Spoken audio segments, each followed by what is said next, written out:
me personally, I think it's a terrible misconception to believe in an afterlife as presented through the heaven and hell. Traditionally confused view as far as I can see. But I do respect and honor and recognize heaven and hell conceptually as psychological states and the same texture and flavor that you get from these talk about the afterlife applies to your own psychological living states. And I feel that what I have a sense of is that this is a misinterpretation of what is being said and attempting to derive literal meaning from basically people's understanding of reality and mind. And that's how I relate to hell and psychological states of hell. In terms of strict afterlife, there's not much I could do in terms of trying to back that up. It just it crashes in my brain.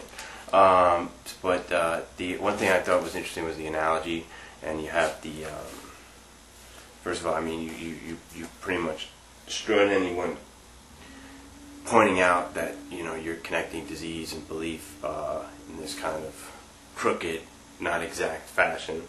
And you kind of destroyed that right away. So kind of to take the wind out of the sails of that argument. So what I wanted to do was kind of more just present again that same thing and just see. But there is this like hidden tendency, or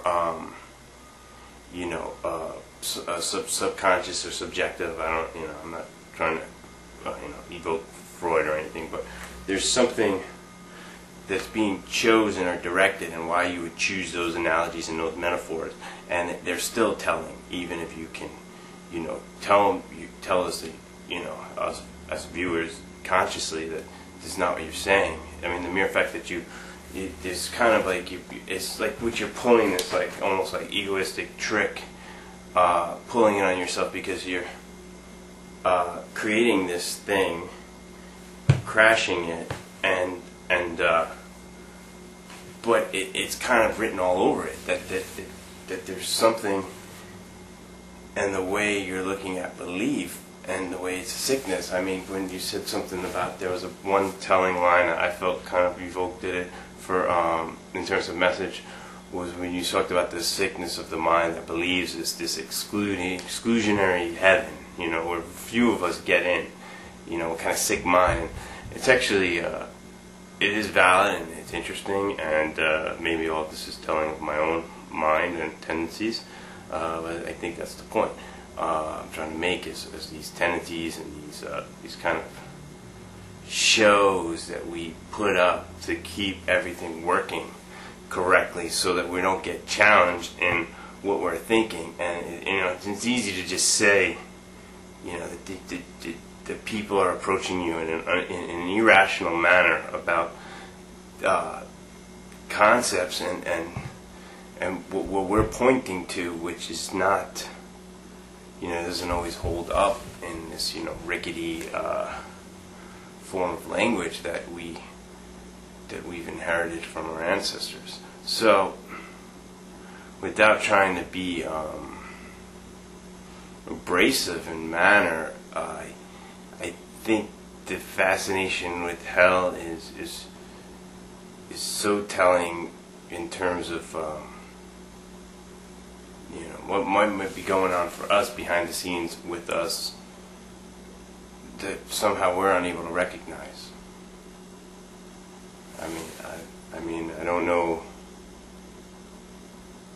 exactly. I mean, is that beneficial? I mean, I don't know. I mean, I think that there's a certain sense of knowingness or assuredness that we put up to hold what we're believing or to or however we're directed in our study or our fascination.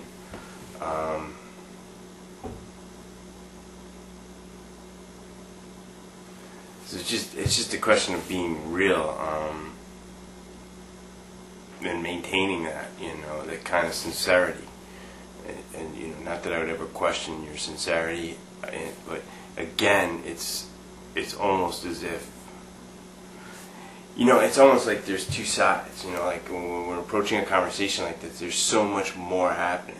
And now I'm not trying to say that this is, the conscious is here and this is reality, and then this kind of subconscious element is some kind of supernatural force, and we don't even need to relate to it. And that way we can talk about this strictly as psychological mind states, and you can get a lot from the marrow and the juice of the understanding of these concepts and their ultimate meanings, and then what they mean in a strictly personal context, which I feel almost like what in certain aspects, maybe the personal aspects, sometimes maybe we need even just to put it to the side, because it's the universal aspects that are actually could be useful in a wider context. So then no longer will we be caught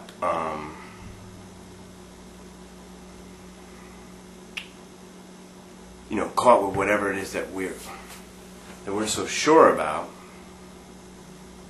knowing that it's a product of change and it's constantly developing, or at least we hope, because the fixed type of thought where you're just this, to me that's almost equivalent of death. So and with that, I'm going to just kill this video, and may it rest in hell.